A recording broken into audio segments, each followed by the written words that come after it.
In this video, I'm going to be going over the Shun Premier and the Wusthof Ikon Paring Knives. The entire point of a paring knife is to hold it in your hand like this, and you feed food into it, and you use that both to peel food and also to break it down into smaller pieces. A good example is breaking down a large piece of broccoli into the smaller florets. And these knives are both the highest end knife that the manufacturers offer, with the exception of a couple of their really high-end limited edition knives, and they are both in the same price range as well. So I think this is a perfect comparison to make. Both of these knives, let's start with the similarities. They're both forged, they are both handmade, with the exception that the Shun is made in Japan and the Wusthof is made in Germany, obviously.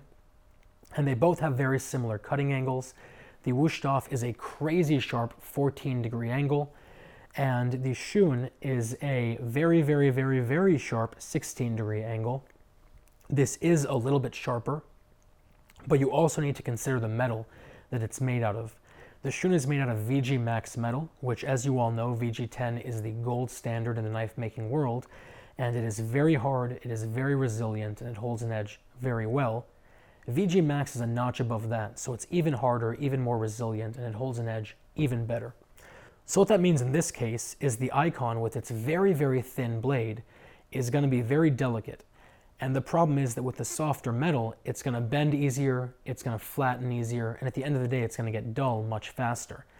The actual Shun is going to stay sharper for much longer, and I think that's an important thing to remember. The second thing I want to note about the blades is the Wusthof is just the metal, and that's it. The Shun has two other things going for it. Number one, they put 34 layers of stainless steel on either side of the blade, which gives it that gorgeous Damascus finish on the bottom.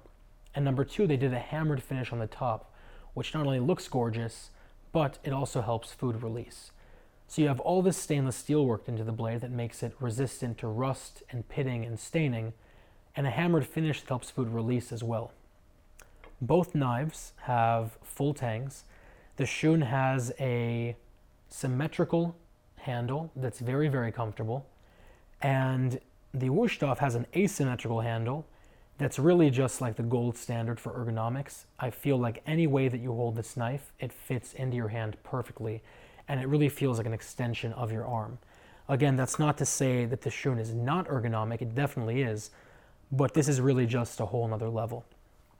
Both knives have lifetime warranties, but the Shun also comes with lifetime sharpening for free, which I think is a deal breaker. The reason is because if you take your knife to a reputable sharpener, it's going to cost you roughly $5 per inch to sharpen it, and you never really know what the results are going to be. There are always horror stories with sharpeners. So both of these knives would be roughly $20 to sharpen, and you'd be worried when you get the knife back. With the Shun, you send it to them, they look at it. First things first, if they see any problems with it, they throw it away and they give you a brand new knife. But otherwise, you could rest easy knowing they're going to put the exact same edge right back on the knife that you fell in love with in the first place. So especially considering the fact that it's free, I think that's a no-brainer. But really at the end of the day, it comes down to what style of knife you like the most. Do you like the sort of heftier German-style knife, or the thinner, lighter, more nimble Japanese knife?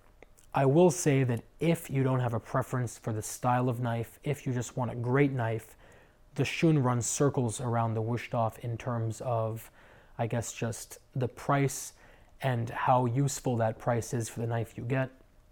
The Shun has better steel, it has 34 layers of stainless steel wrapped into the blade, it has a hammered finish, it has a pakkawood handle, and it comes with free sharpening for life. So in cost effectiveness terms, it's just amazing. And I think it really looks beautiful. It's one of the knives I use at my house myself. Either way, I'll put a link down to both below. If you guys have any questions or comments or concerns, as always, let me know. And otherwise, I will talk to you very soon.